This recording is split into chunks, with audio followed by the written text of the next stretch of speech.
ಯಾಕೆ ನನಗೆ ಇವಾಗ ನೋಡಿ, ಈ ರಾಜ್ಯದಲ್ಲಿ ಎಷ್ಟು ಜನ ಮುಖ್ಯಮಂತ್ರಿಗಳಾಗಿ ಬಂದೋದ್ರು? ಅದೇನ್ ಮುಖ್ಯಮಂತ್ರಿ ಎರಡು ಕೊಂಬ ಐತಾ? ನಾನು 2 ಬಾರಿ ಮುಖ್ಯಮಂತ್ರಿಯಾಗಿ ಕೆಲಸ ಮಾಡಿದ್ದೀನಪ್ಪ. ಅದೇನ್ ದೊಡ್ಡ ವಿಷಯ? ಅದೇನ್ ಶಾಶ್ವತವಾದ ಜಾಗ? ಯಾತಿಗ್ ನಾನು ಹೊಟ್ಟೆವರಿ ಪಡ್ಕೊಳ್ಳಿ? ಅದ್ರಿಂದ ಏನಾಗುತ್ತೆ ನನಗೆ?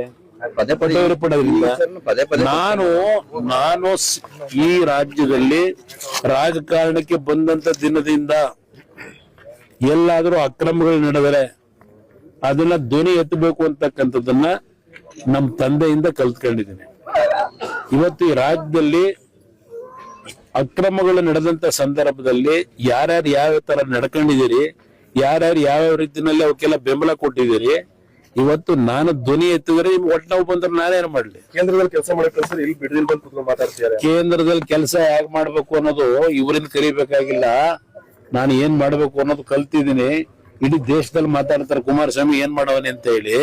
ಅಲ್ಲಿ ಹೋಗಿ ಆಂಧ್ರದಲ್ಲಿ ಕೇಳಿ, ವಿಶಾಖಪಟ್ಟಣದಲ್ಲಿ ಕುಮಾರಸ್ವಾಮಿ ಕಟ್ಔಟ್ರೆ ಹಾಲು ಹಾಕ್ತಾರೆ, ಅಭಿಷೇಕ ಮಾಡ್ತಾರೆ. ಇದು ಮಾಡಿರೋ ಕುಮಾರಸ್ವಾಮಿ ಕೆಲಸ ನಿನ್ನಿಂದ ಕಲ್ತ್ಕೋಬೇಕಪ್ಪ, ಯಾವ ರೀತಿ ಕೆಲಸ ಮಾಡ್ಬೇಕು ಅಂತ ಹೇಳಿ. ಅದರಿಂದ ಈಗ ಮಂತ್ರಿ ಮಾಡೋರಪ್ಪ, ಮಾಡಪ್ಪ ಕೆಲ್ಸನ. ಇದೇನ್ ಮಾಡ್ತೀಯ? ರಾಮನಗರ ಜಿಲ್ಲೆಗೆ ಇಲ್ಲಿವರೆಗೆ ಕಳೆದ 3 ವರ್ಷದಲ್ಲಿ ಎಷ್ಟು ಈ ಒಂದು ಬೇರೆ ಜಿಲ್ಲೆ, ರಾಜ್ಯಕ್ಕೆ ಬೇಡ, ಜಿಲ್ಲೆಗೆ ಬೇಡ, ಮಾಗಡಿ ಕ್ಷೇತ್ರಕ್ಕೆ ಸೇರೈತಲ್ಲ, ಇವೆಲ್ಲ ನನ್ನ ಬೆಳೆಸಿರೋ ಪುಣ್ಯಾತ್ಮರ ಇಲ್ಲಿರೋರು.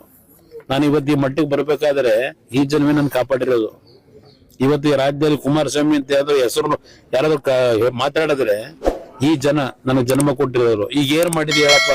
ನಾವು ಮಾಡಿದ ಕೆಲಸ ಬಿಟ್ರೆ ಹೊಸದಾಗಿ ಏನಾಗಿದೆ ಈ ರಾಜ್ಯದಲ್ಲಿ? ಈ ಒಂದು ತಾಲೂಕಲ್ಲಿ, ಮಾಗಡಿ ತಾಲೂಕು ಅದು ರಾಮನಗರಕ್ಕೆ ಸೇರಿದ್ದಾಗಿಂದ ಅಂದ್ರೆ ರಾಮನಗರ ಜಿಲ್ಲೆ ಈ